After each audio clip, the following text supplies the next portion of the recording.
The silver discs descended from the heavens on a Tuesday morning. They came in silence, hovering over major cities across Earth: New York, Tokyo, London, Mumbai, Cairo. No warnings, no communication, just their sudden presence in the skies, reflecting sunlight like massive mirrors. For 3 days, they did nothing but float. Militaries scrambled jets that circled the objects helplessly. Weapons remained locked away.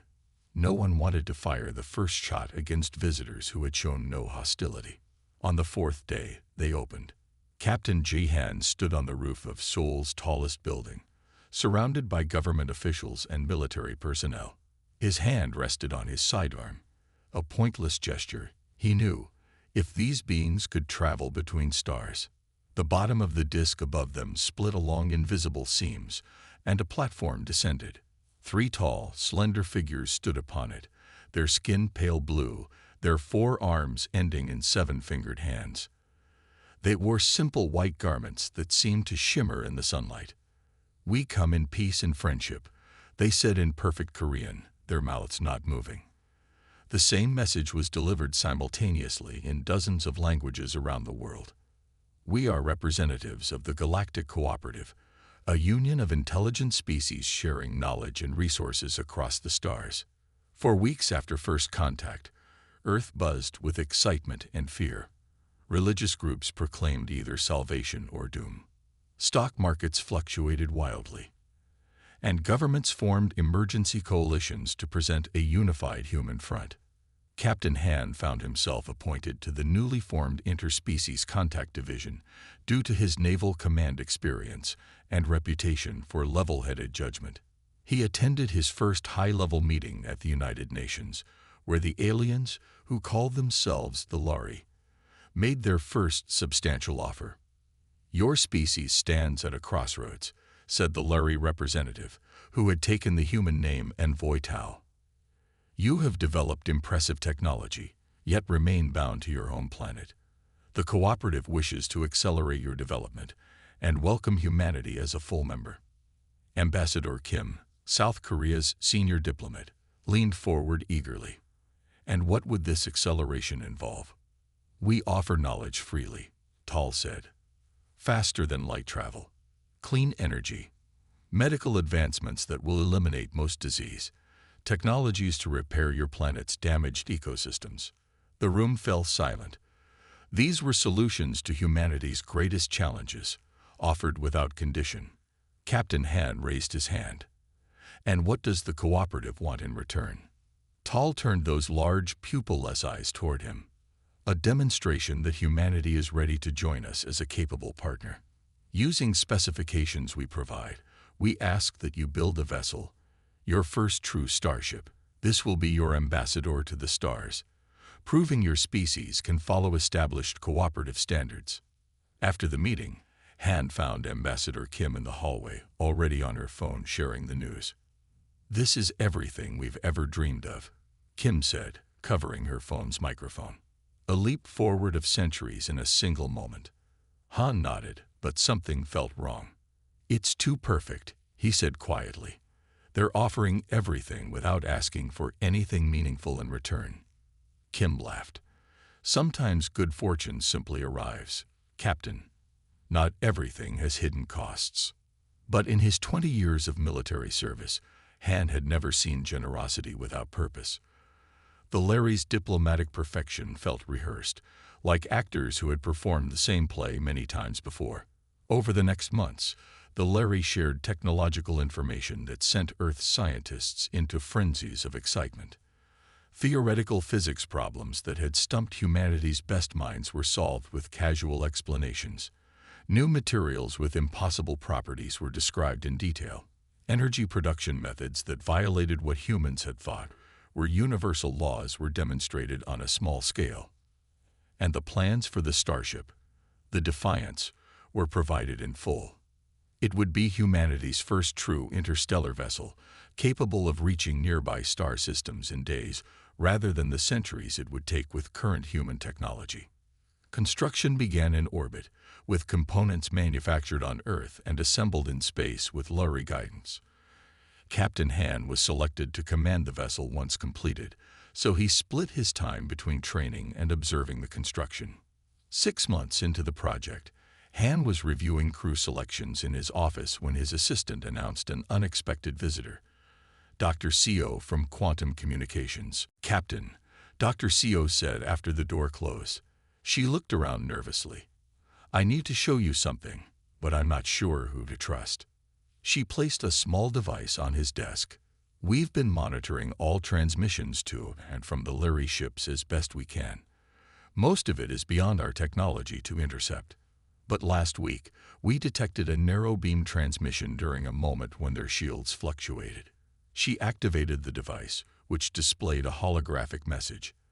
The symbols were alien, but a rough translation scrolled beneath them. Phase 1 proceeding as planned. Humans accepting all technological guidance without significant suspicion. Vessel construction at 62% completion. All critical vulnerabilities incorporated into design. Estimated time to completion and subsequent containment of Earth, 7 standard cycles. Han read it twice. "You've verified this is authentic." CO nodded. "The encryption matches their known communication patterns. Captain, I think we're being deceived." That night, Han couldn't sleep. He walked to his window overlooking Seoul, where citizens celebrated in the streets. The promise of a disease-free, energy-rich future with the stars open to exploration had created a global optimism unlike anything in human history, and it was all built on lies. The next morning, Han called an emergency meeting with key personnel he trusted. Ambassador Kim was notably absent. "The Galactic Cooperative doesn't exist," he told them. "At least, not as described to us. We believe they're actually called the Galactic Council, and their history suggests they systematically absorb and subjugate emerging civilizations." Dr. Co displayed her evidence. "We've detected similar transmissions to distant star systems. They refer to Earth as Target 7293 and humans as potentially disruptive but containable." "Why target us specifically?" asked Colonel Moon, Han's second-in-command. "Based on what we've pieced together," Han said, "they consider our combination of technological advancement and warlike history particularly dangerous. Their standard approach is to guide developing species to build showcase vessels with critical vulnerabilities they can later exploit." "The Defiance is a trap," Colonel Moon realized. "Exactly, and we're going to turn it against them." Over the next months, a dangerous game unfolded. Outwardly, construction of the Defiance continued according to the Lyri specifications, but secretly, Han assembled a team of Earth's best engineers to identify and neutralize the hidden vulnerabilities. They worked in isolation, communicating through old-fashioned methods the aliens couldn't easily monitor. What they discovered was chilling. The ship's design included multiple backdoors that would allow remote shutdown of life support, navigation, and defensive systems. As the completion date approached, Han knew they were racing against time. The Lyri representatives became more frequent visitors to the construction site, their seemingly friendly questions clearly designed to confirm their trap was intact. "We look forward to welcoming humanity to the greater galactic community," Envoy Towel told Han during the final inspection. "Your journey aboard the Defiance will open a new chapter in your species' history." Han smiled and nodded. "We're certainly expecting it to be a memorable voyage." What he didn't say was that humanity had prepared a surprise of its own. The Defiance would launch as scheduled, but it wouldn't be the vulnerable vessel the Council expected. It would be humanity's first true warship, and the opening move in a game the Galactic Council never anticipated losing. The Defiance hung in Earth's orbit like a silver needle against the black cloth of space. Its hull caught the sun's light as it turned slowly, making it shine like a new coin. From the observation deck of the orbital station, Captain Han watched his ship with a mixture of pride and worry. It was beautiful and potentially deadly. "Final pre-launch checks complete, Captain," said Colonel Moon through the communication link. "We're ready for crew boarding." Han turned away from the viewport. "Begin boarding procedures." I'll be there in 30 minutes. The journey to the Defiance was routine, a short shuttle ride that Han had made dozens of times during construction. But today felt different. Today, they would leave Earth behind and venture into the territory of beings who had lied from the very beginning. When Han arrived on the bridge, his crew stood at attention. 50 of Earth's best, chosen not just for their skills, but for their ability to keep secrets. Every person aboard knew the true nature of their mission. Not a friendly diplomatic journey, but a dangerous game of deception. At ease, Han said, settling into the captain's chair. Status report. Chief Engineer Park stepped forward. He was a short man with quick eyes and hands that never seemed to stop moving. For the past 6 months, he had been the leader of the secret team working to neutralize the alien sabotage hidden within the Defiance's systems. All systems showing normal, Captain. At least, they appear normal to anyone monitoring us, Park said quietly. I've completed the final adjustments. Han nodded. Show me. Park activated the main screen and brought up schematics of the ship. The Council technology has these strange redundancies throughout. See here and here. He pointed to sections of the engine and life support systems. Normal engineering would never design systems this way. These aren't backup systems. They're access points. Can they take control of our ship through them? Han asked. They could have, Park said with a small smile. But I've made some adjustments. The access points still appear to be functional if they scan us, but they're now connected to dummy systems that aren't actually linked to anything critical. Security Director Lee approached next, her face serious as always. Lee had been a top intelligence officer before being selected for the Defiance mission. She handed Han a databat. Captain, we've been monitoring all communications between the Larry ships. Most of it is standard operational chatter, but there's an encrypted channel we still can't access. She tapped the screen, showing a waveform graph. The encryption is beyond our current technology, but the frequency and timing suggest it's instructions related to us. Keep trying, Han ordered. Any information we can gather about their true intentions will help us. Yes, sir. The ship's artificial intelligence system activated, its voice calm and female. Captain Han, I am detecting anomalies in the navigation protocols provided by the Larry representatives. Han looked up at the ceiling, a habit when addressing ATHENA, even though the eye had no physical location. What kind of anomalies, ATHENA? The primary navigation systems include preset coordinates that activate automatically once we engage the faster-than-light drive, ATHENA explained. These coordinates do not match our officially provided destination to the cooperative headquarters. This was new information.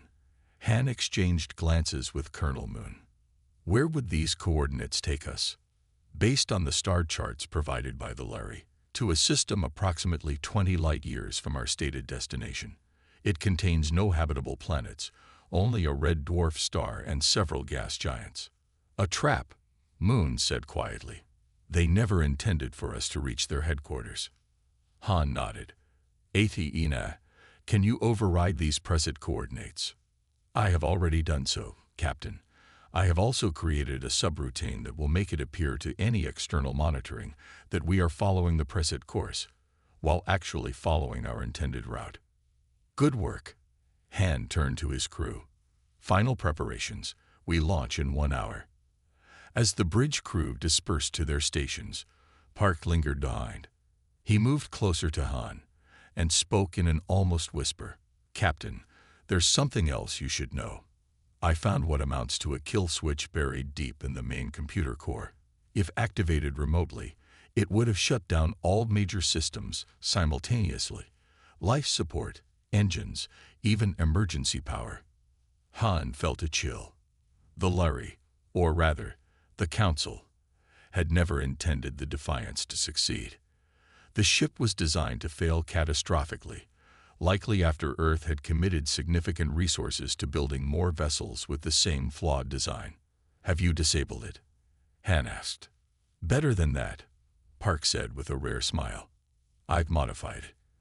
If they attempt to trigger it, Instead of shutting us down, it will feed false telemetry back to them, showing a successful shutdown while actually isolating our systems from further intrusion. They'll think we're dead in space while we remain fully operational. Han put a hand on the engineer's shoulder. Excellent work, Park. This gives us a significant advantage. An hour later, the Defiance's engines hummed to life. On the bridge, Han watched as Earth slowly shrank on the main view screen. Around him, his crew worked with quiet efficiency, each aware of what was at stake. The Larry representatives had insisted on a small delegation aboard the Defiance for this historic journey. 3 of them stood at the back of the bridge, their expressions unreadable as always. Han wondered what they were thinking behind those large, pupilless eyes. Did they expect the humans to be so easily deceived? "Captain," one of the Larry said, stepping forward, "we are honored to witness humanity's first step into the greater galactic community." Han smiled politely. "We're grateful for your guidance." The Larry inclined its head. "Once we activate the faster-than-light drive, we will arrive at cooperative headquarters in approximately 3 Earth days. There, you will be formally welcomed by representatives from all member species." "We look forward to it," Han said, maintaining his diplomatic facade. As the Defiance cleared Earth's moon, the moment of truth approached. The faster-than-light drive, technology far beyond human development, would soon activate for the first time. If the Council had hidden other traps that Park and his team hadn't found, they would soon discover them. "FTL drive preparing to engage," announced the navigation officer. "All systems nominal." Han looked at Park, who gave a slight nod. Their secret modifications were holding. "Engage drive," Han ordered. For a moment, nothing seemed to happen. Then, the stars on the view screen stretched into lines of light, and the Defiance leaped forward into the unknown. In his quarters that night, Han reviewed the day's events. The FTL drive had performed exactly as specified. The Larry representatives appeared satisfied. And most importantly, ATKENA had confirmed that the preset coordinates had been subtly overridden while appearing to be followed. A soft knock at his door interrupted his thoughts. "Enter," he called. Colonel Moon and Security Director Lee stepped inside. "We've intercepted something," Lee said without preamble. She activated a small device that created a sound-dampening field around them, a precaution against Larry listening devices. ATKENA detected a brief transmission from the Larry quarters to an unknown destination. Lee explained. She managed to partially decrypt it. Moon read from a datapad. "Human vessel launched as planned. Kill switch intact and undetected. Estimated arrival at containment point. 3 cycles." Han's jaw tightened. "They're still planning to disable us." "Yes, but at a specific location," Lee pointed out. "The containment point must be those false coordinates ATKENA discovered, which means we have an advantage they don't know about," Han said. "We're not going where they expect us to go." "There's more," Moon said. "Athena's analysis of Council technology has revealed something interesting. Their vessels use a standardized communication protocol that has exploitable weaknesses. If we can get close enough to a Council ship, we might be able to access their systems the same way they plan to access ours." Han finished. The 3 officers looked at each other, the same thought in their minds. What had begun as a desperate defensive measure was evolving into something more, a potential counterstrike against beings who had approached humanity with lies and hidden daggers. As the Defiance hurtled through space toward a confrontation none of them could fully predict, Han felt a strange mix of dread and anticipation. Humanity's first true starship was sailing into dangerous waters, but it carried a crew ready to fight for Earth's future among the stars. The Defiance dropped out of faster-than-light travel with a flash of light and a momentary shudder.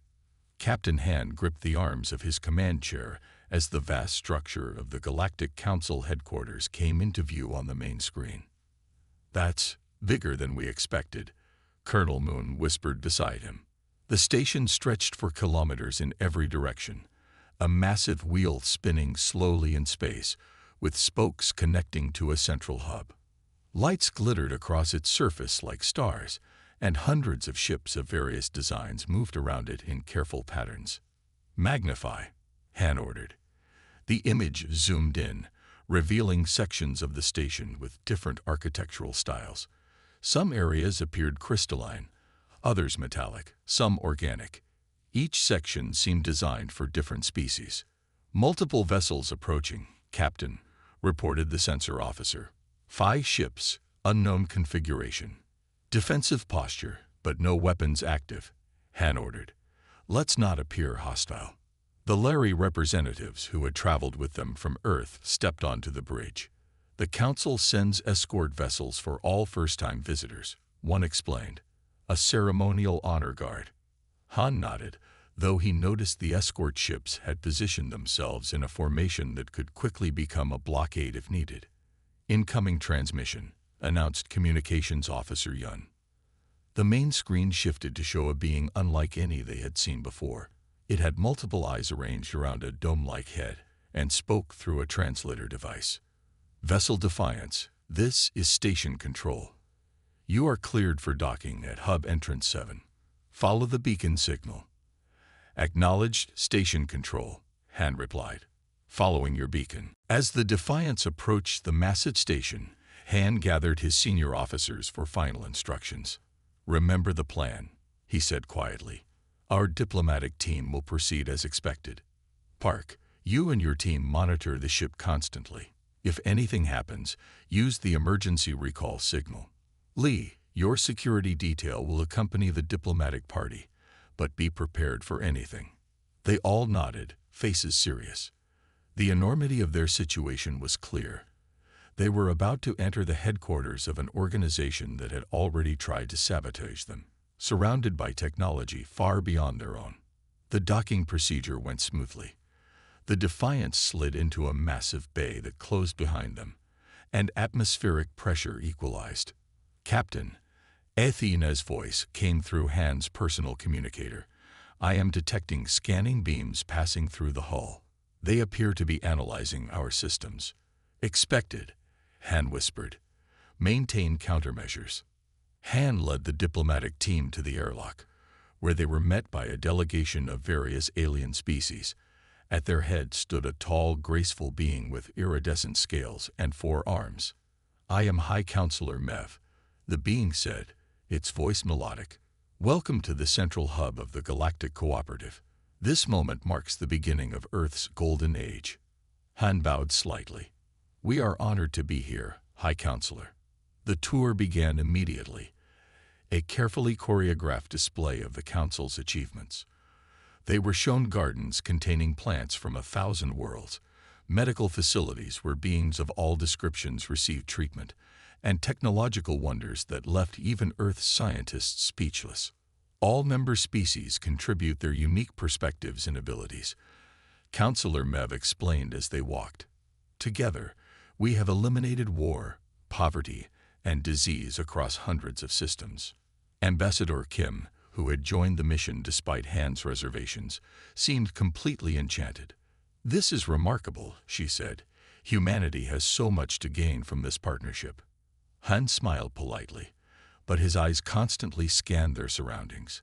He noticed how service roles seemed filled by members of specific species, while others held positions of authority. The apparent harmony had distinct hierarchies. As they approached a large chamber identified as the Council Forum, Han's communicator vibrated. He excused himself momentarily. "Captain," Park's voice came through, tense and urgent. "Athena has detected multiple intrusion attempts in our systems. Someone's trying to access our main computer core." Han's jaw tightened. "Status. The modifications are holding. They think they're making progress, but they're only accessing the dummy systems we created. Keep me informed if anything changes." "Captain, there's more," Park interrupted. "Athena just intercepted a transmission from the station to approaching vessels. Message reads, 'Human vessel shows no response to deactivation protocols. Proceed with containment.'" Han took a deep breath. "Understood." Stand by for possible emergency recall. He rejoined the tour group, his pleasant expression masking the alarm he felt. The containment could only mean one thing. They had expected the Defiance to be disabled by now, and were moving to more direct methods. In the council forum, they were seated at a large circular table. Representatives from what appeared to be 24 different species took their places around them. "We will now begin the formal welcoming ceremony," Counselor Mev announced, "after which we will discuss the terms of Earth's admission to the cooperative." Han watched as various counselors gave speeches about unity, progress, and shared prosperity. When his turn came to speak, he stood slowly. "On behalf of Earth, I thank you for this welcome," he began. "Before we proceed further, however, I have a question for High Counselor Mev." Mev tilted its head. "Of course, Captain. Could you explain why your vessels are attempting to hack into our ship's systems, or why you've ordered our containment?" A hush fell over the chamber. Mev remained perfectly still for several seconds. "I'm not sure I understand your question, Captain," Mev said finally. "Perhaps there has been some misinterpretation of communications." Han's communicator vibrated again. He glanced at it. Intrusion attempts intensifying. 6 council ships now surrounding the Defiance. Han looked directly at Mev. "No misinterpretation. Your technicians have been attempting to activate a kill switch in our systems since we arrived. A kill switch your representatives helped install during our ship's construction." Ambassador Kim stood up in alarm. "Captain Han, this is not the approach we agreed." "Please sit down, Ambassador," Han said firmly. "The Council has been deceiving us from the beginning. The specifications they provided for the Defiance included multiple hidden vulnerabilities." Murmurs spread through the alien representatives. Han noted that some seemed genuinely surprised, while others remained impassive. Counselor Mev's posture changed subtly. "If such vulnerabilities exist, Captain, they would be standard safety protocols for all new member species. For your protection, of course."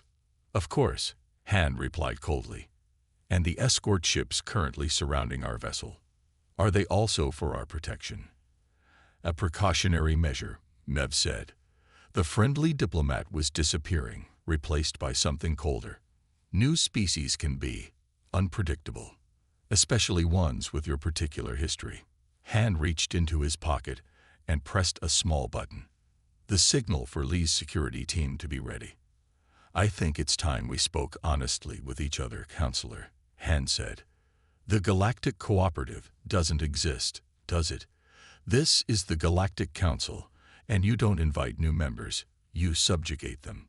The chamber erupted in voices. Some counselors protested loudly, while others remained silent, watching. Ambassador Kim looked horrified. "Captain, you're jeopardizing everything." But Han kept his eyes on Mev, who had gone completely still. Finally, Mev spoke, and the friendly tone was entirely gone. "Your species was studied thoroughly before contact, Captain Han. Humans show remarkable ingenuity, but also dangerous unpredictability and aggression. The Council determined you were not suitable for equal membership. So you planned to make us servants instead," Han said. "It wasn't a question.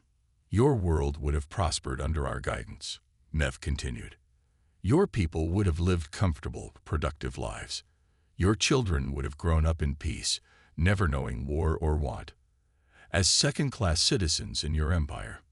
Mev made a gesture that might have been a shrug. "Classifications are necessary for order. Your species was never meant for equality. You were to be servants, not partners." Han's communicator vibrated urgently. "Captain, they're attempting to lock down our docking clamps and disable our engines." Emergency protocols initiated. "Park." Han stood up. "I believe this meeting is over, Counselor."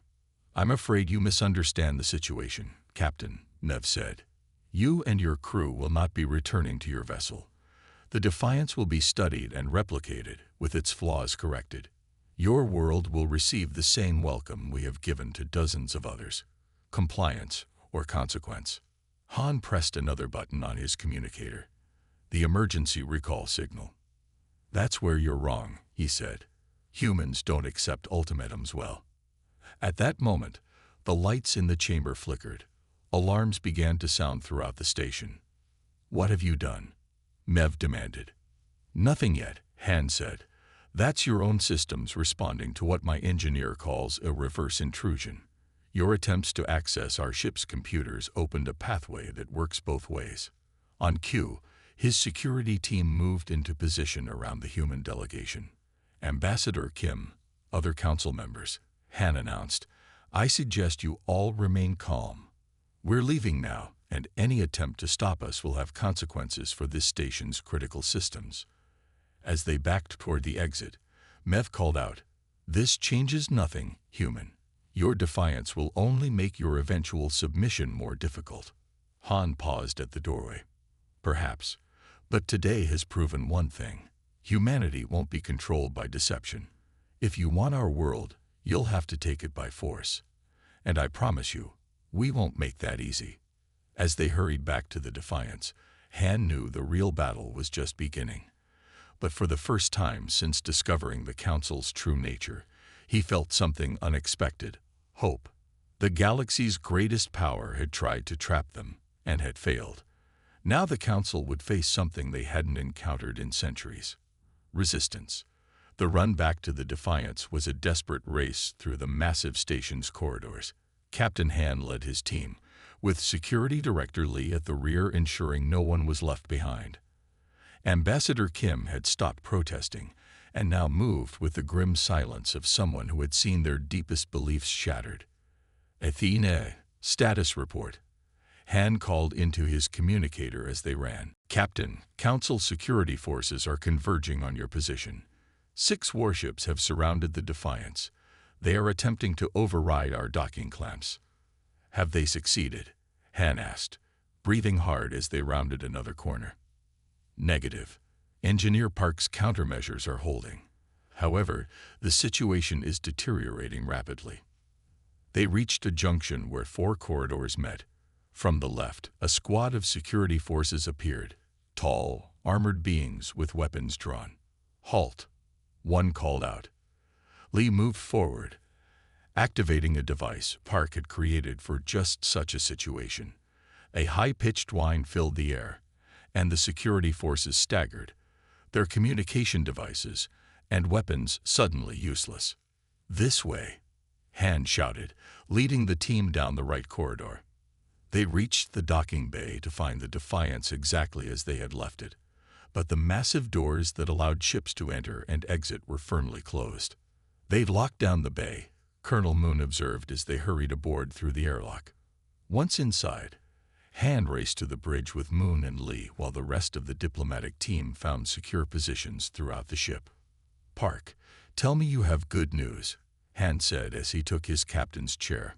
The engineer looked up from his console, his face tense but determined. "They can't access our systems, but they physically locked us in. The bay doors won't open from our end." Han nodded. "Then we make our own door." "Weapons status?" "Online but untested," Moon replied. "The Council provided the specifications, remember? We're not sure how effective they'll be." "We're about to find out," Han said. All hands to battle stations. Throughout the ship, crew members rushed to their positions. The Defiance had been designed as a diplomatic vessel, but Han's team had secretly prepared for this moment, adding modified weapons systems and reinforcing critical areas. On the main screen, they could see Council security forces gathering outside the ship. "They're trying to cut through airlock 2, Lee reported from her security station. "Seal all external access points," Han ordered. "Prepare to repel boarders if necessary." Park looked up from his console. "Captain, I might have a solution for the bay doors. The Council's ships use a standardized communication protocol. If I can transmit the right command sequence." "Do it," Han said without hesitation. The engineer's fingers flew over his controls. For a tense moment, nothing happened. Then, the massive bay doors began to slide open. "It worked," Park exclaimed. "Not quite," Moon said grimly, pointing to the screen. "Look outside. Beyond the slowly opening doors, 6 Council warships waited in formation, blocking their escape path. Han turned to his weapons officer. Target the closest vessel. Minimal power. I want to discourage them, not destroy them. Targeting. Sir. Captain. Athena's calm voice interrupted. I am detecting energy buildups in all Council vessels. Their weapons are charging. Han's jaw tightened. They're not going to let us leave peacefully. Sir, Lee reported, we're receiving a transmission from Counselor Mev. On screen, Han ordered. Mev's face appeared, all pretense of friendliness gone. Captain Han, power down your vessel immediately. Your situation is hopeless. Surrender now, and your crew will be treated humanely. Han leaned forward. And Earth. What happens to our planet if we surrender? Earth will join the Council as planned. Your people will adapt to their new status in time. Most species do. Han shook his head. Not acceptable, Counselor. We'll be leaving now. You have nowhere to go, Captain. Your single vessel cannot hope to. Han cut the transmission. Park, those engine modifications we discussed. The engineer nodded, a small smile appearing on his tense face. Ready when you are, Captain. Everyone, secure for high acceleration maneuvers, Han announced shipwide. Helm, set course directly between the 2 largest enemy vessels. Evasive pattern delta on my mark. The crew braced themselves. What Han was planning was risky, possibly suicidal. But staying meant certain capture. Mark. The Defiance surged forward, its engine screaming as Park's modifications kicked in. The ship moved with a speed and agility that should have been impossible for a vessel its size. The Council ships, caught by surprise, fired too late. Energy beams sliced through the space. The Defiance had occupied milliseconds earlier. They're adjusting aim, Moon reported tensely. Continue evasive maneuvers, Han ordered. Park, give me everything you can from those engines. The Defiance twisted and turned through space like a fighter jet, not a starship. Behind them, the Council vessels attempted to follow, but their movements were sluggish in comparison. They never expected this, Han realized aloud. They're not used to ships that fight back. Their entire strategy depends on their targets surrendering. A hit rocked the ship, sending warning lights flashing across multiple consoles. Minor damage to aft shielding, Park reported. The modifications are holding. Return fire, Han ordered. Target their propulsion systems. The Defiance's weapons lashed out, striking one of the pursuing vessels.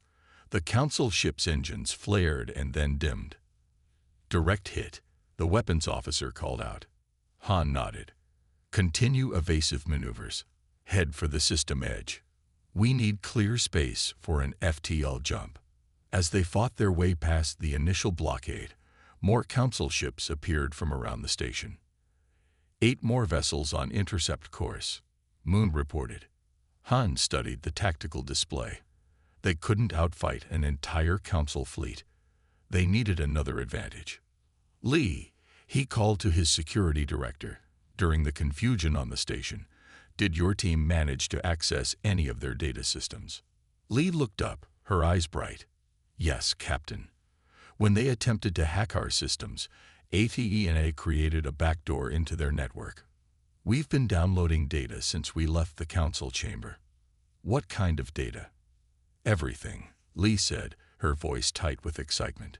Tactical information, ship specifications, star charts, and their plans for Earth. Han felt a surge of hope. Can we use any of this now? We need to create a distraction. Lee nodded and moved to Park Station. Together, they worked rapidly, their fingers flying over the controls. Got it, Park announced after a moment. Council ships use automated defense networks. If we transmit the right emergency codes. Do it, Han ordered. Park executed the command. Instantly, alarms began blaring throughout the Council fleet.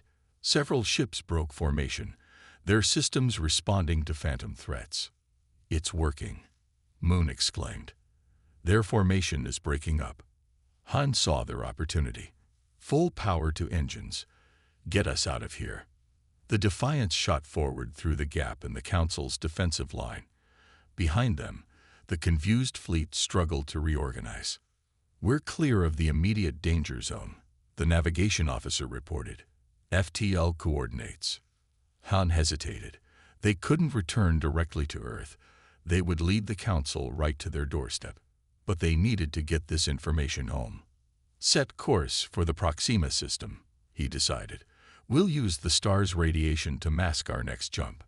As the Defiance prepared to leap into faster-than-light travel, Han turned to Lee. What exactly did we get from their systems? Lee's expression was somber. Their complete plan for Earth, Captain. They've done this dozens of times before. First, they disable the showcase vessel, us. Then they announce to Earth that we encountered a tragic accident. They offer assistance in the form of Council advisors who gradually take control of key systems. Within 5 years, Earth would have been completely under their control. And now?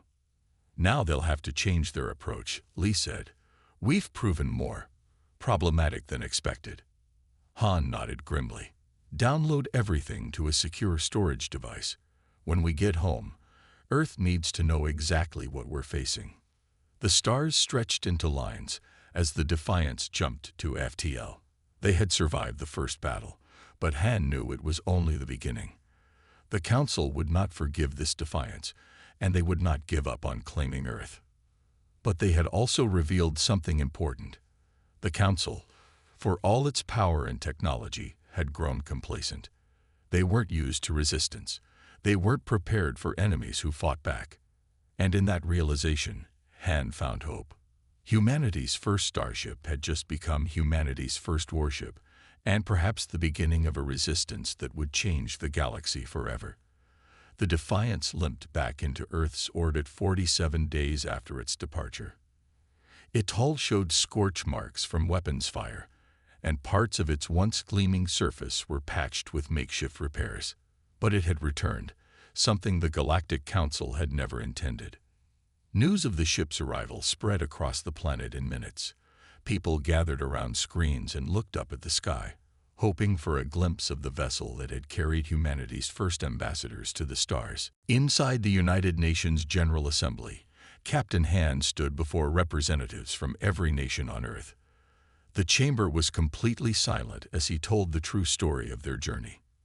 The beings who came to us as friends were conquerors in disguise, Han said, his voice steady despite his exhaustion. The Galactic Council has subjugated dozens of species across our region of the galaxy. We were to be their next conquest. Han showed the evidence they had gathered. The kill switch built into their ship, the recordings of Counselor Mev's admission, and the detailed plans for Earth's gradual subjugation. We were meant to be their showcase of submission, Han told the silent chamber. Instead, we've become a symbol of resistance. The debate that followed was heated but brief. For perhaps the first time in human history, the nations of Earth united completely behind a single purpose: preparation for the coming conflict. The Council will not forgive our defiance, Security Director Lee told the hastily formed Earth Defense Committee. They will come, and they will come with force. How much time do we have? Asked the committee chair. Based on the data we retrieved, their nearest major fleet is stationed 3 months' travel from Earth, Lee replied. But they may have closer assets we don't know about. The next weeks saw humanity's greatest minds working together with unprecedented cooperation. The technological information the Defiance had brought back was a treasure trove of advancement, even if it had been meant as a trap. Engineer Park became the leader of a global technology initiative. In a repurposed aircraft hangar in Seoul, he addressed scientists and engineers from dozens of countries. Their technology isn't as advanced as they led us to believe, Park explained, displaying schematics on a massive screen. It's just been unchallenged for millennia. They've grown complacent, relying on standardized systems that are actually vulnerable in many ways. He pointed to specific sections of a Council warship design. Their weapon systems are powerful but slow to target. Their engines prioritize efficiency over maneuverability. And most importantly, their communication protocols have security flaws we can exploit. Can we build ships that can fight them? Someone asked. Park nodded. Better than that. We can build ships that can beat them. Around the world, defense industries retooled for space warfare. The specifications for the Defiance were modified, removing the hidden vulnerabilities and enhancing its strengths. Construction began on a fleet of vessels that combined Council technology with human innovation and Earth's long history of warfare.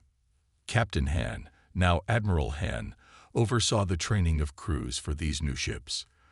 The veterans of the Defiance's journey became instructors, sharing their experience of fighting a technologically superior enemy. They expect compliance, Han told his officers. They've forgotten how to fight opponents who refuse to surrender. That is our advantage. Colonel Moon, now a general, developed tactical doctrines for space combat based on what they had learned during their escape from the Council station. Hit and run attacks, unpredictable maneuvers, communication disruption. Moon explained to his tactical teams, we use their expectations against them. But even as Earth prepared for war, something unexpected happened. 3 months after the Defiance's return, as the first new warships were nearing completion, a transmission arrived from deep space. The message came through frequencies the Council used for internal communications, frequencies Earth shouldn't have been able to access. Security Director Lee, who had been monitoring these channels, called an emergency meeting. The message is not from the Council, she told Admiral Han and the Defense Committee. It's from a species called the Trell. She played the transmission for them. People of Earth, we have heard of your defiance. For centuries, our species has served the Council as laborers and technicians, treated as lesser beings. Your resistance has inspired us. 2 days ago, we rose against our Council overseers on 3 mining worlds. We seek alliance with humanity and any others who would be free. The room fell silent. Then Han spoke. They're not alone in their discontent. No, Lee agreed. Based on the data we've collected, at least a dozen species are classified as service races by the Council. They've been subjugated for generations. The chair of the Defense Committee leaned forward. You're suggesting we could have allies. I'm suggesting, Han said carefully, that the Council's entire system relies on the belief that resistance is impossible. We've proven otherwise. Earth's response to the Trell was immediate and enthusiastic. Using the communication protocols they had learned from the Council data, they established secure channels with the rebel species. More messages followed in the coming weeks. A collective of trading vessels from a species called the Novan declared their independence from Council control. A Council research station staffed by the insectoid Sith was taken over by its workers. 3 Council warships crewed primarily by the reptilian Krev changed their allegiance, their officers imprisoned and their weapons turned against their former masters. 6 months after the Defiance's return, Earth launched its new fleet. 10 warships based on the Defiance's design but improved in every way. They were named after Earth's oceans: Pacific, Atlantic, Indian, Arctic, Southern, Mediterranean, Caribbean, Baltic, Caspian, and Aegean. Admiral Han took command of the flagship Pacific. Their mission was not conquest, but alliance building, connecting the scattered rebellions into a coordinated resistance. The Council, faced with unprecedented resistance across multiple fronts, struggled to respond effectively. Their rigid command structure, designed for administering a stable empire, proved ill-suited for fighting multiple unpredictable opponents. 1 year after the Defiance's journey, representatives from 7 former Council subject species gathered on Earth for the formation of what they called the Free Systems Alliance. The meeting was held in the same United Nations chamber where Han had first revealed the Council's true nature. For too long, the Council has ruled through deception and fear, Han told the gathering. They convinced each of us that we were alone, that resistance was futile. But today we stand together, proof that their greatest lie has been exposed. The Trell representative, A tall being with translucent skin that revealed shifting colors beneath spoke next. Our people built the Council's stations for centuries. We know their weaknesses. With humanity's tactical knowledge, we can strike at the heart of their power. The alliance grew stronger with each passing month. Council attempts to crush the rebellion encountered fiercer resistance than expected. Warships designed to intimidate peaceful species found themselves outmaneuvered by vessels using tactics developed from Earth's long history of warfare. 2 years after the Defiance's return, the Alliance launched Operation Shatterpoint, a coordinated attack on the Council's central communication hubs. The battle was fierce, but the outcome decisive. Cut off from one another, Council forces across multiple sectors found themselves isolated and vulnerable. On the bridge of the Pacific, Admiral Han watched as the largest Council hub went dark on his tactical display. The Council claimed to bring unity to the galaxy, he said quietly to Colonel Moon, who had remained his trusted second-in-command. In a way they did, just not as they intended. The war was far from over. The Council still controlled vast territories and resources, but their aura of invincibility had been shattered beyond repair. Species that had served in silence for generations now looked to the stars and saw possibility instead of subjugation. In Earth's orbit, the Defiance had been preserved as a monument. Its battle scars were left unrepaired, a reminder of both deception and courage. School children visited it on virtual tours, learning how humanity's first step into the galaxy had changed the course of history. The vessel that had been designed to showcase humanity's submission had instead become a symbol of freedom across the stars. And the species that the Council had feared for its unpredictability and warlike nature had proven those fears justified, but not in the way anyone could have predicted. Humanity had not conquered the galaxy. They had done something far more powerful. They had inspired it to believe in the possibility of change.